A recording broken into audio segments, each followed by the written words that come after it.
rugby jersey of the week, Italy training polo by Adidas. So this is another one of my vintage specials rugby jersey purchases. I'm going to skip to the point. Everybody who's watched this series up until now knows that I am a sucker for anything rugby related that's got Adidas written on it. I don't know exactly what year this is, but Adidas did supply the Italian national rugby team until relatively recently, until they switched over to Macron, and what a thing we've lost. You know, I make no secret of the fact that Adidas are my favourite rugby supplier, and that I think they're superior to Macron in pretty much every single facet. This is not this polo, but I couldn't find a picture of this polo, so I've gone with this instead, which is just a really nice Italy rugby jersey.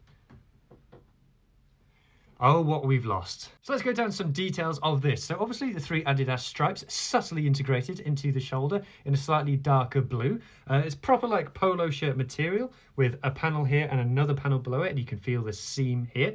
The Adidas logo is quite large and in gold stitch, which again, I appreciate. I'm always going to be a sucker for that. And again, the logo over here is still quite large, quite high up, which is a trend that you see on more modern stuff as well, these high up logos.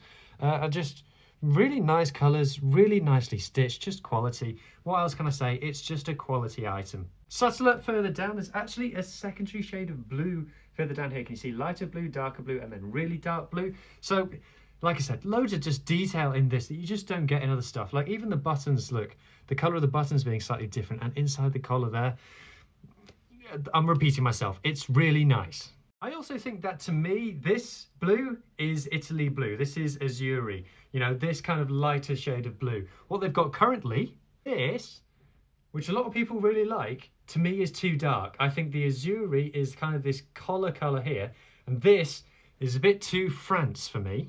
In terms of a rating for this, look, I know it's not a proper jersey, as I know someone's going to point out, but you get a bit more freedom with polos and stuff like this. So it's nicer in person than I think it probably looks on screen. It does feel quite posh. It does feel, like I keep saying, really quality. So in terms of design, 7 out of 10. It's not amazing, but it's nicer in the details. In terms of quality, 9.5 out of 10, can't fault it. And in terms of price, I can't remember how much I paid for it. It was off Vinted, so probably pretty flipping cheap. I'm going to say 15 quid is my guess. As always though, it's just one person's opinion. Let me know what you think of this jersey in the replies down below, and I will catch you in next week's episode. Cheers.